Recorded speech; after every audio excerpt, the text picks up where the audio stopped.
70,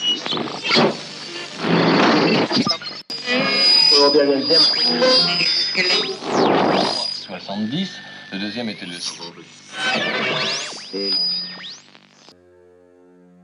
Présidentielle et retraite, le grand plagiat des propositions. Les candidats reprennent des propositions pour garantir l'équilibre du système de retraite déjà formulé. Or, le modèle français est aujourd'hui nettement moins fragile qu'il y a quelques années. Par Bernard Laurent, EM Lyon. La réforme des retraites est l'un des grands points de discussion de cet entre-deux tours de l'élection présidentielle 2022. Nous pourrions le résumer en affaire de plagiat généralisé, Macron 2022 plagie Pécresse, comme la candidate des Républicains le dénonça durant la campagne, tandis que Le Pen plagie, en partie, Macron 2017. Le candidat de l'époque annonçait, à raison, le dossier des retraites réglé à la suite de la réforme Fillon, si bien qu'il promettait d'engager un vaste chantier d'unification de l'ensemble des 42 régimes d'une part et l'adoption pour le régime général d'un système à points sur le modèle des retraites complémentaires. Les spécialistes qualifièrent de systémique ces chantiers à engager. Jean-Paul Delevoye fut nommé, en 2017, haut commissaire à la réforme des retraites. Il ne ménagea pas sa peine pour consulter les partenaires sociaux et menaça de démissionner lorsque certains députés LREM évoquèrent la nécessité de repousser l'âge légal au-delà de 62 ans. En outre, il n'hésita pas à parler, comme le fit avant lui Alain Juppé, de la nécessité de recourir à l'immigration pour régler cette question de l'équilibre des régimes de retraite, tout en prenant soin de placer ce débat migratoire sur le plan européen. Pour autant, il fut confirmé dans son poste. Des problèmes d'atteinte à la déontologie l'ont conduit à démissionner fin 2019. Le départ d'une figure emblématique du dialogue social, puis la crise du Covid, eurent raison de la réforme systémique voulue par le président Macron. En 2020, le gouvernement d'Édouard Philippe avait proposé une réforme qui conduisit à plusieurs semaines de grève et de manifestations.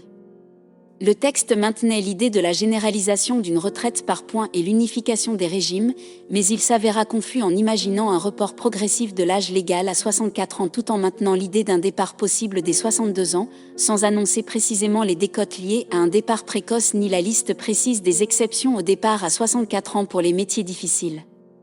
En 2022, le candidat Macron a repris ce dernier projet en abandonnant toutefois son idée initiale de système par points pour s'en tenir au report de l'âge légal cette fois-ci à 65 ans, plagiant ainsi les réformes proposées par les politiques les plus libéraux, Valérie Pécresse en l'occurrence dans la campagne de premier tour.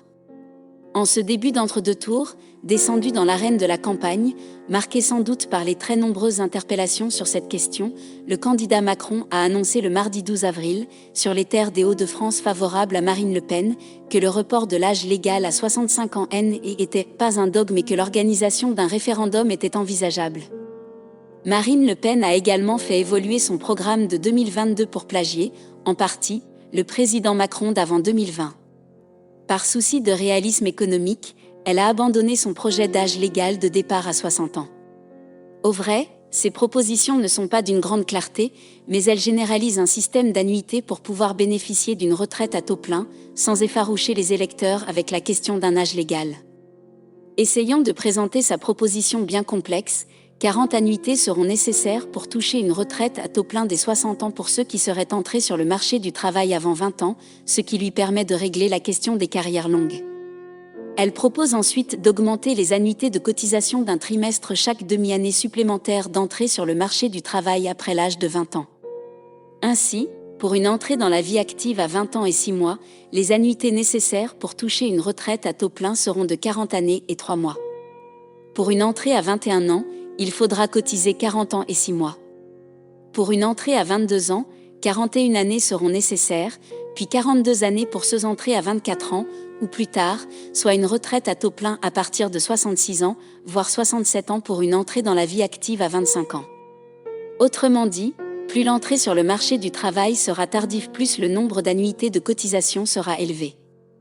La candidate du Rassemblement national veut ainsi encourager une entrée précoce dans la vie active qui évitera aux étudiants, ajoute-t-elle peu aimablement à l'endroit de l'université française, de suivre des formations sans débouché.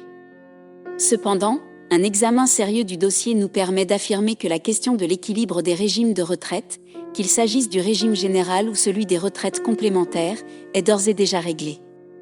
En effet, les effets de la réforme Fillon-Wörth, 2010, complétée par la réforme Touraine, 2014, avec le recul de l'âge légal à 62 ans et l'allongement de la durée de cotisation à 42 ans, génération née en 1961,62,63, puis à 43 ans, personnes nées à partir de 1973, pour pouvoir prétendre toucher la retraite du régime général à taux plein, ainsi que la réforme des retraites complémentaires négociées entre les partenaires sociaux, 2015, qui augmente la durée du travail d'une année pour éviter l'application d'une décote de 10% pendant 3 ans sur le montant des retraites complémentaires ont conduit à une augmentation spectaculaire ces 5 dernières années du taux d'emploi des 55 à 64 ans, 40% en 2010, 46% en 2012 et 56,2% en 2020. Si nous ne regardons que les 60 à 64 ans, il passe de 20% en 2010 à 33% en 2020. Tout naturellement, l'âge moyen de départ à la retraite, femmes-hommes, ne cesse d'augmenter, 60,5 en 2010 à 61,4 et à 62,2 en 2019. Ces données montrent que la question de l'âge légal n'est pas pertinente pour aborder la question des retraites. C'est bien la durée de cotisation qui est la mesure la plus appropriée. À cet égard, la France dispose de l'un des régimes de répartition les plus durs. La comparaison des systèmes nationaux se fait de façon trop superficielle pour livrer des enseignements intéressants. Ainsi, lorsque les commentateurs avancent la durée de cotisation fixée à 45 ans en Allemagne pour stigmatiser les mesures françaises qui seraient insuffisantes, ils se gardent de préciser que les années d'apprentissage entrent dans le calcul des années cotisées dans un pays où la moitié d'une classe d'âge suit ce type de formation. De même, les prévisions de déficit annoncées par le Conseil d'orientation des retraites, COR, pour les années à venir reposent-elles sur d'insupportables hypothèses malthusiennes s'agissant de la quantification de la population active. Certes, la démographie l'explique, mais le Conseil élude la réponse migratoire possible. Dans son dernier rapport de 2021, il retient pour l'avenir les tendances migratoires de la dernière décennie, marquées par des politiques restrictives, nettement inférieures aux évolutions des années antérieures à 2010. Aux 80 000 entrées retenues, il suffirait de compter sur l'apport de 50 000 personnes supplémentaires. Nous voilà bien loin des prévisions migratoires apocalyptiques. Nous pouvons ainsi suspecter le président candidat, rallié aux thèses les plus libérales sur ce dossier alors que sa position de 2017 le classait au centre-gauche, de vouloir financer la dépendance à l'aide des cotisations retraite. La jeune génération appréciera d'être à nouveau l'otage des boomers dont la grande majorité est loin du besoin.